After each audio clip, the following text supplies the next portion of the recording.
Olá, tudo bem?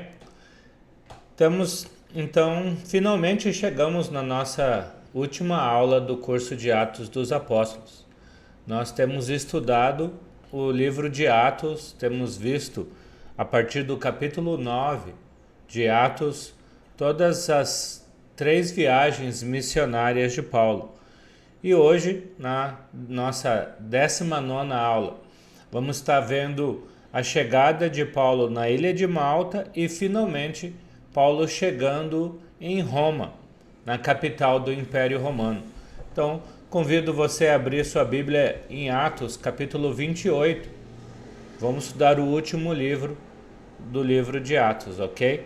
Então, como sempre, se você quiser pausar o vídeo e ler com calma os 10 primeiros versículos do capítulo 28, você pode fazer. Então, capítulo 28, versículo 1 diz: Uma vez em terra, descobrimos que a ilha se chamava Malta. Então, nós vimos que Paulo saiu de Cesareia, atravessou o mar Mediterrâneo, enfrentaram uma grande tempestade, o navio foi despedaçado e Deus os protegeu, cuidou deles para que eles não morressem, para que eles não morressem afogados no mar Mediterrâneo. E Paulo finalmente chega na ilha de Malta.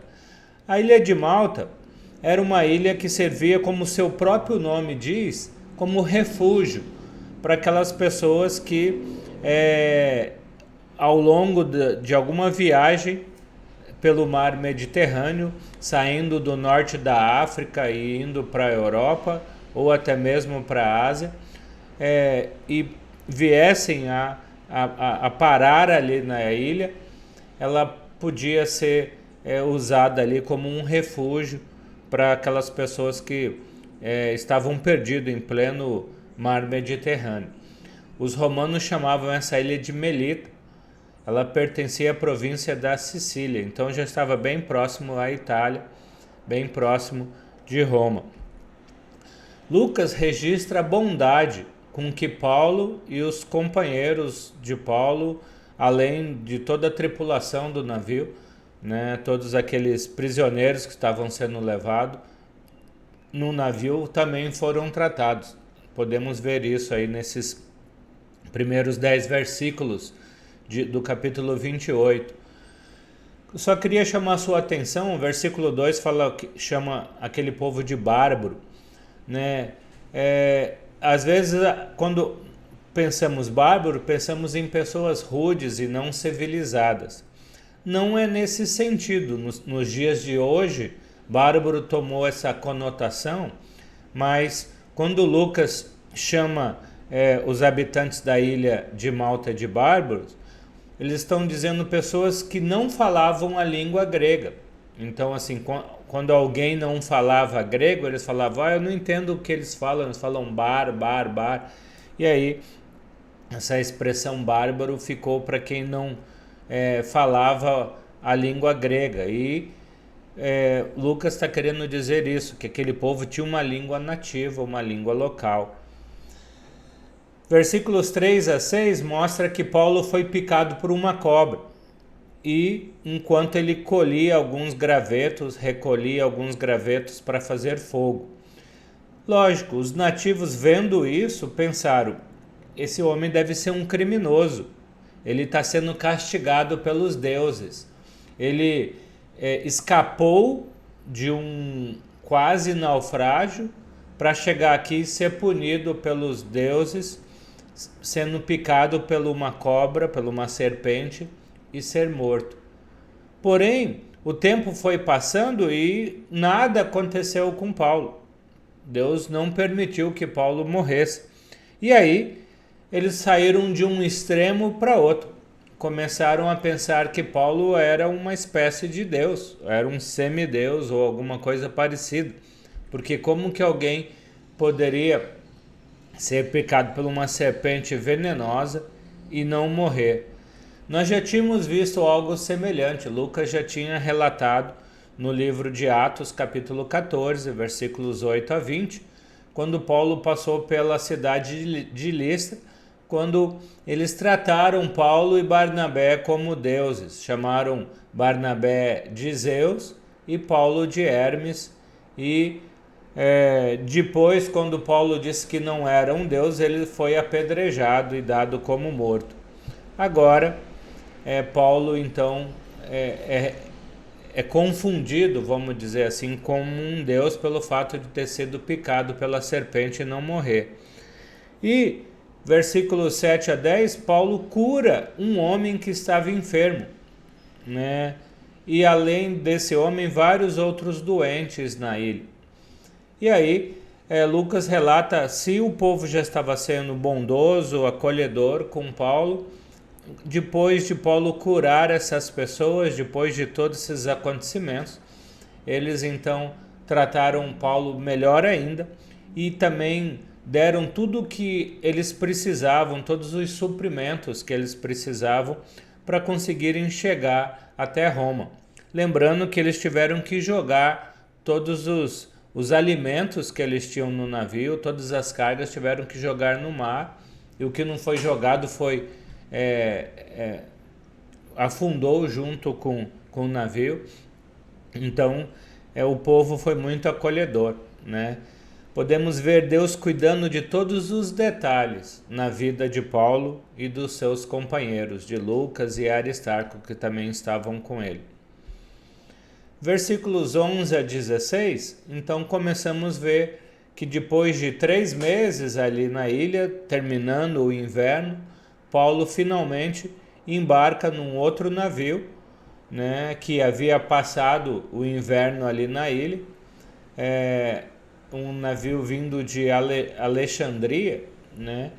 Eles embarcam nesse navio para Roma, né? Fala que esse navio tinha um emblema dos deuses romanos, né? Castor e Pollux, né? Se você está lendo numa versão de Almeida, talvez esse versículo 11 possa ter ficado estranho, porque fala tinha por emblema Dioscoros, né? Isso é a forma que eles tinham de expressar os emblemas de dois deuses, né?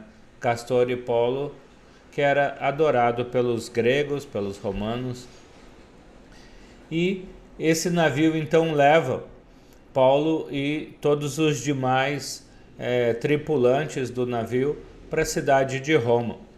Lucas menciona que o navio tinha esse emblema porque eles eram muito famosos na mitologia grega. Eles eram filhos gêmeos do deus Zeus, né? Um dos maiores deuses do panteão grego, que os romanos chamavam de Júpiter, né? Até a constelação Gêmeos recebeu esse nome por causa desses deuses, ok? Apenas um fato do que Lucas está trazendo aí para dentro do nosso livro de Atos. Talvez o fato principal de Lucas querer demonstrar aqui é que os deuses do mar nada puderam fazer pelo navio alexandrino, né, que tiveram que ficar ancorados lá na ilha, enquanto o Deus verdadeiro cuidou de Paulo, Lucas, Aristarco e todos os membros do navio que foi despedaçado e ninguém sofreu nenhum dano. Então talvez é por isso que Lucas está mostrando a superioridade do nosso Deus em relação aos deuses gregos e romanos. Capítulo 28, versículo 12, 13 e 14, mostra finalmente, depois de passar pela ilha da Cilícia, eles entraram na Itália e depois de alguns dias chegaram na cidade de Puteoli, dizendo: 2 dias chegamos a Puteoli, onde achamos alguns irmãos que nos rogaram que ficássemos com eles esses 7 dias, né? Os irmãos ali pediram para Paulo ficar uma semana com eles, certamente para que no primeiro dia da semana, no domingo, eles pudessem se reunir e partir o pão, celebrar a ceia com a presença de Paulo, Provavelmente Paulo nesse dia levaria a mensagem, falaria um pouco da sua experiência no reino de Deus, depois de tudo que já havia acontecido a ele. E de uma forma incrível, o centurião Júlio permitiu que Paulo ficasse com os irmãos todo esse tempo ali. Provavelmente ele também ficou acompanhando ainda de uma forma ainda admirado com tudo que Deus tinha feito através de Paulo na viagem, na ilha. Quem sabe, né, esse Júlio acabou se tornando um discípulo de Jesus depois de presenciar tantas coisas maravilhosas aí nessa quarta viagem de Paulo, que acaba se tornando uma viagem missionária, porque onde Paulo está, ele é um apóstolo de Jesus, um missionário de Deus. Versículo 15. Os irmãos dali tinham ouvido falar que estávamos chegando e foram até a praça de Apio e as 3 vendas para nos encontrar. Vendo-os, Paulo deu graças a Deus e sentiu-se encorajado. Existiam algumas paradas de descanso para os viajantes ao longo do caminho para a cidade de Roma. E aproximadamente 70 quilômetros de Roma existia a famosa Praça de Apio. E outra, mais para frente um pouquinho, uns 25 quilômetros mais para frente, uma outra praça chamada 3 Vendas. Então, Paulo finalmente está chegando na capital romana. Paulo não tinha certeza como ele seria recebido pelos irmãos em Roma. Primeiro porque ele estava chegando como um prisioneiro. É a primeira vez que Paulo está chegando numa cidade, né? Não por conta própria, não com suas próprias mãos, suas próprias pernas, mas algemado e levado como um prisioneiro. Mas sendo bem recebido por aqueles irmãos, e os irmãos entendendo que Paulo não havia feito nada de errado, mas estava sendo preso injustamente, se sentiu animado e encorajado por esses irmãos. Versículo 16: Quando chegamos a Roma, Paulo recebeu permissão para morar por conta própria, sob a custódia de um soldado. Talvez o que mais encorajou Paulo agora é que finalmente ele chega na capital do Império Romano. Finalmente, depois de tantas lutas, de tantas dificuldades, Jesus cumpre a sua promessa, fazendo com que Paulo chegue na capital do Império Romano são e salvo. Talvez você esteja falando, puxa, mas ele chegou como um prisioneiro, ele sofreu tanto na estrada. Pois é, faz parte da vida cristã. Jesus nunca prometeu que aqueles que forem segui-lo terão vidas fáceis, serão reconhecidos pelas pessoas desse mundo. A Bíblia sempre deixa claro que nós, discípulos de Jesus, estamos na contramão deste mundo. O que Deus fez por Paulo foi preservar a sua vida durante todos esses anos de ministério apostólico. E agora, quando Paulo chega em Roma, como eles não têm nenhuma acusação formal contra Paulo, Paulo então não é levado para um cárcere, mas sim fica numa espécie de prisão domiciliar. Roma permite que Paulo alugue uma casa, fique morando nessa casa, ao invés de ir para uma cela. E ele vai ficar ali apenas sobre a guarda de algum soldado romano, que vai impedir de Paulo fugir, de Paulo sair dos cuidados dos olhos do Império Romano. Então o versículo 20 deixa claro que então Paulo ficou numa espécie de prisão domiciliar. Tanto que nessa casa ele podia receber as pessoas, poderia receber visitas. Paulo estava impossibilitado de ir às sinagogas judaicas, como ele costumava fazer. Assim que ele chegava numa cidade, ele ia direto para uma sinagoga. Então, ao invés de Paulo ir para uma sinagoga, Paulo chama os líderes judeus, os líderes judaicos da sinagoga, para irem até a sua casa, a fim de que Paulo pudesse explicar o que havia acontecido em Jerusalém e também em Cesareia. Paulo conta sobre a sua inocência. Paulo conta que os governadores romanos na Palestina, Félix e Festo, desejavam libertá-lo, mas foram impedidos porque eles sabiam que os judeus iriam acabar assassinando Paulo, mais cedo ou mais tarde, ou em Cesareia ou em Jerusalém. E Paulo, então, se viu obrigado a apelar para César, para que agora em Roma ele pudesse estar protegido daqueles judeus que queriam matá-los. E Paulo pergunta para aqueles judeus de Roma se eles haviam recebido alguma acusação dos judeus da Palestina.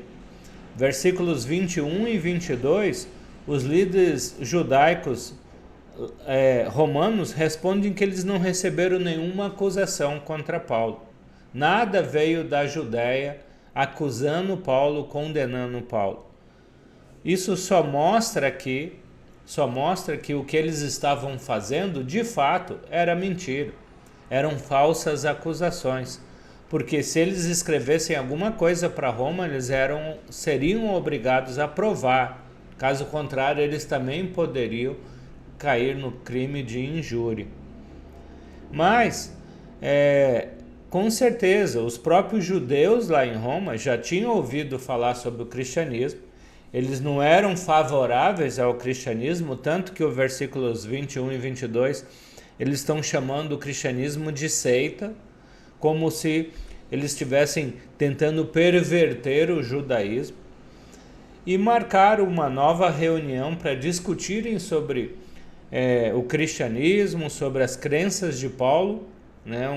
Um conhecido fariseu que agora é um discípulo de Jesus, mas tudo mostrando um clima de paz entre Paulo e os líderes judeus em Roma. Versículos 23 e 24 fala que no dia combinado com Paulo, então, esses líderes se encontraram com Paulo e eles conversaram por muito tempo. Paulo deu todas as explicações de como ele, Paulo, que era um fariseu, que era um judeu respeitado por todos os líderes judaicos, agora havia se tornado um discípulo de Jesus, pregando sobre o reino de Deus. E o texto fala que somente alguns dos judeus que estavam ali creram. Somente alguns dos judeus aceitaram a mensagem do evangelho e se converteram. A maioria, como sempre, rejeitou a mensagem de Paulo, rejeitou a pregação do evangelho. Isso não é novidade nenhuma. Paulo até citou a passagem de Isaías, capítulo 6, versículos 9 e 10, mostrando que sempre os judeus, na sua maioria, nunca aceitavam o mensageiro de Deus, um profeta de Deus.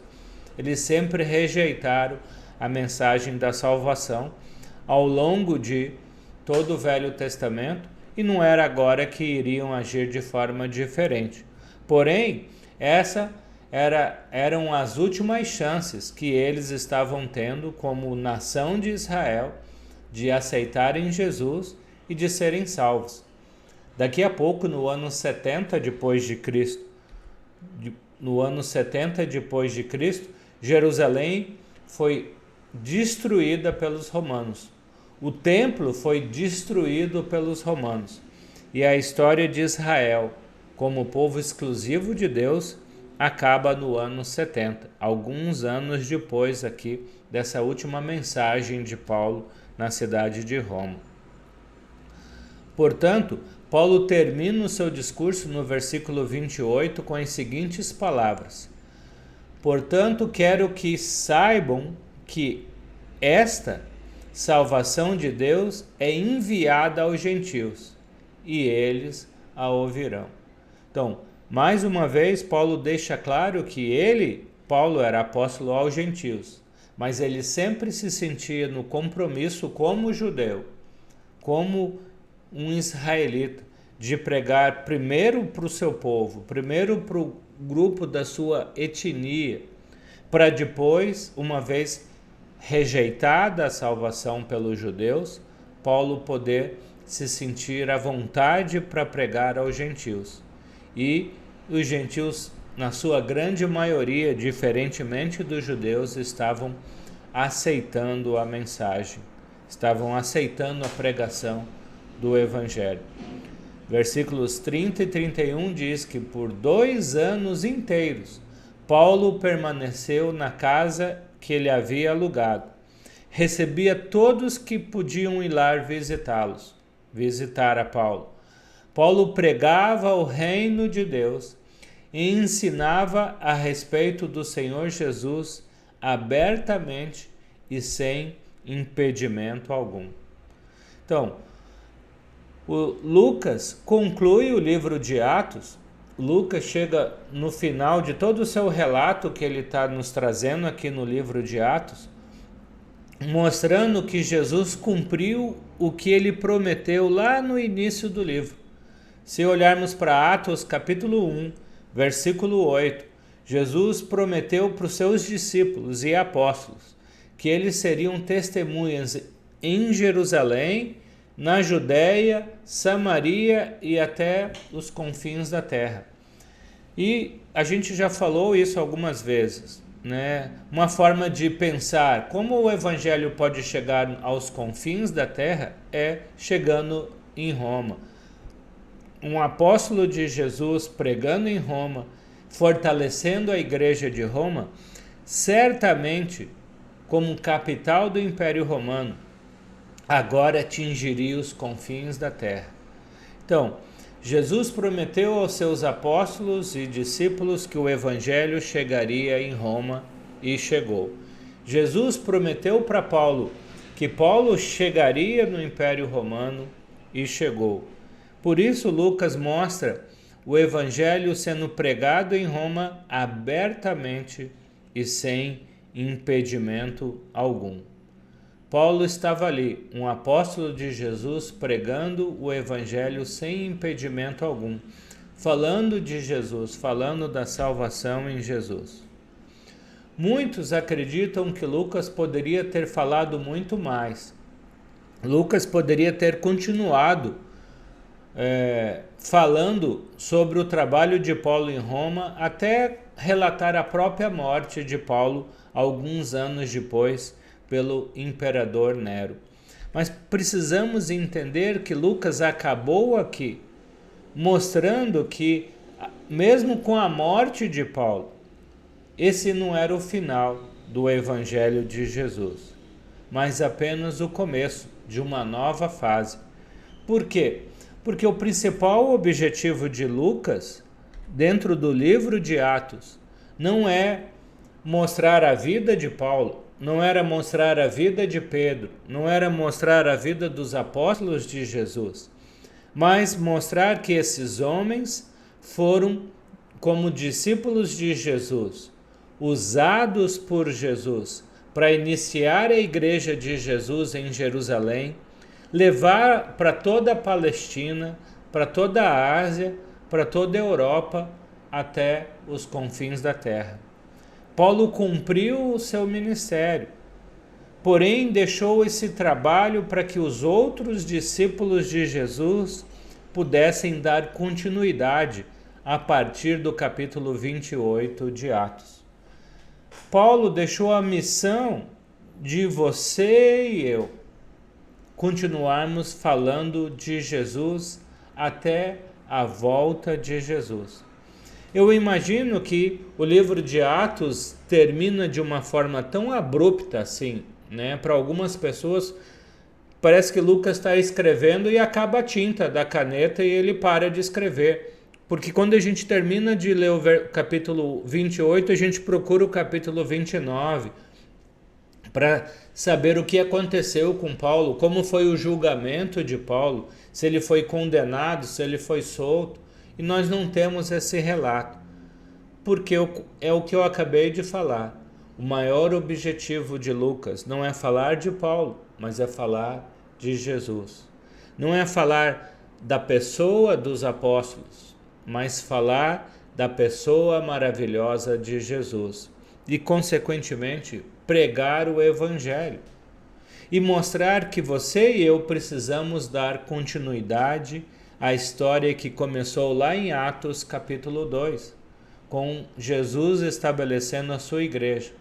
E essa história não vai acabar no capítulo 28 de Atos, mas vai acabar com a volta de Jesus. Nesse interim, você e eu, como discípulos de Jesus, estamos sendo convidados a continuar escrevendo o livro de Atos, com as nossas vidas, com a nossa fidelidade a Deus, com a nossa fidelidade à palavra de Deus, com a nossa missão de levar para aquelas pessoas que ainda não conhecem a Deus, o Jesus que transforma vidas, o Jesus que cuida, o Jesus que renova as nossas forças, nas nossas decepções, as nossas frustrações. O Jesus que nos alerta que o fato de sermos fiéis a Ele nesse mundo, iremos passar por tribulações. Seremos confundidos com pessoas que fazem coisas que desagradam ao mundo. Porém, precisamos estar confiantes que o mesmo Espírito Santo que conduziu Lucas a escrever o livro de Atos, conduziu Paulo a fazer todo o seu trabalho apostólico. É o mesmo Espírito Santo que habita na minha vida e na sua vida. E está pronto para nos usar, está pronto para usar os seus dons, os seus talentos, para que o Evangelho de Jesus continue sendo pregado, para que o Evangelho de Jesus não acabe aqui no livro de Atos, capítulo 28, mas continue sendo vivido na minha vida, na sua vida, com o meu testemunho, com o seu testemunho, a respeito de tudo que Jesus tem feito em nossas vidas. Então, convido você a não só ouvir essas mensagens, mas transmiti-las a outras pessoas. Convido você a compartilhar essas aulas que você teve a oportunidade, o privilégio de ouvir da Palavra de Deus, não de mim, mas da Palavra de Deus, com outras pessoas. E que Deus te abençoe e que possamos estar juntos num próximo curso, numa próxima disciplina, para o nosso amadurecimento e crescimento espiritual e para a honra e glória de Deus. Muito obrigado pela sua companhia, pelo seu carinho, pela sua atenção. Que Deus continue abençoando e cuidando de cada detalhe da sua vida, hoje e sempre. Fiquem com Deus. Deus te abençoe. Até lá.